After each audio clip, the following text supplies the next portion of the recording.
একটা লোক যদি 25-26 বছর দুবাই দেশের বাইরে থাকে, রেভিডেন্স যোদ্ধা, তাকে কিভাবে মামলার আসামি করে, এবং সে মামলা সে রিপোর্ট দিয়ে থাকে।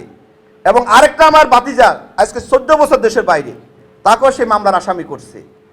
এবং আরেকটা ভাই সে চিটাং থাকে, চট্টগ্রামে, তাকেও এখানে মামলার আসামি করছে। কারা? এই গুমের আসামিরা।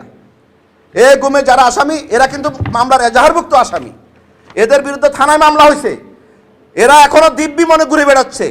এবং আরো দুঃখজনক হলো, আপনার এই গুমের মামলার আসামি ডাক্তার শহীদুল বারী, সিটি হসপিটাল ব্যবস্থাপনা পরিচালক লালমাটিয়া, মেজর সাজ্জাদ, তারা ওপেন ঘুরে বেড়াচ্ছে। প্রশাসনকে জিজ্ঞাসা করলাম এদেরকে গ্রেপ্তার করা হচ্ছে না কেন।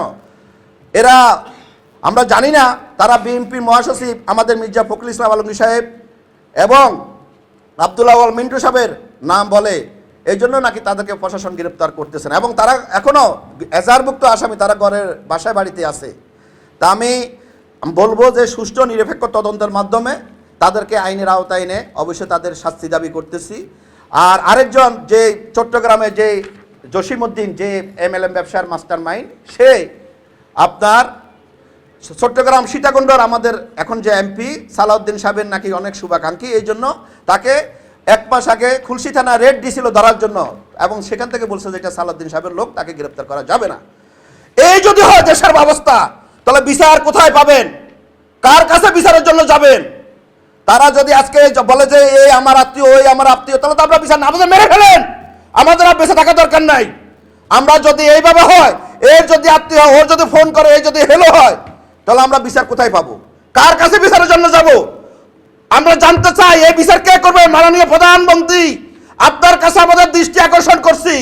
আমরা এই গুমের পরিবারগুলো আপনাকে সাক্ষাৎ করতে চাই, তারা আপনাকে বলতে চায় তারা এই দেশে কিছুই চায় না, তারা তাদের ন্যায় বিচার প্রতিষ্ঠিত হোক, তারা তাদের পরিবারের কাছে স্বজনকে বিচার চায়।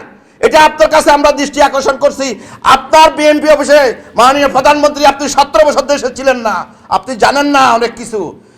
আপনার বিএনপির কিছু লোক যারা আপনাকে বারবার কিছু সিট পাঠিয়েছে বিদেশে, ওই হাতে গোনা কিছু লোক, ওরাই শুধু ওরাই আপনার বিএনপি অফিস থেকে কিছু সুযোগ সুবিধা নিয়েছে। আজকে দেখেন এই যে আমাদের ভাই বোনদের একটা লোকের নাম, একটা লোকের সিট, আপনার বিএনপির আগের যে আপনার কাছে সিট আছে সেই সিট নাই। আজকে এরা দেখি নেন, এরা অজাফাড়া থেকে আসছে, গ্রাম থেকে আসছে, কারণ কি জানেন? এদের কাছে ভালো কাপড় নাই, এই জন্য আপনারা অবশ্যই ঢুকতে দেন না। এদের কাছে একজোড়া ভালো স্যান্ডেল নাই, এই জন্য কোনো এমপির মধ্যে তাদের সাথে দেখা দেয় না, কোনো এমপির মধ্যে তাদের সাথে কথা বলে না। অথচ আপনারা আজকে নির্বাচিত হয়েছেন, এক একটা গুমের পিছনে 5 লক্ষ ভোট আছে। এক একটা গুমের ব্যক্তি, আপনার একটা গুমের ব্যক্তি দিয়ে আপনি 2টা পার্লামেন্টের মেম্বার করে আনা যায়।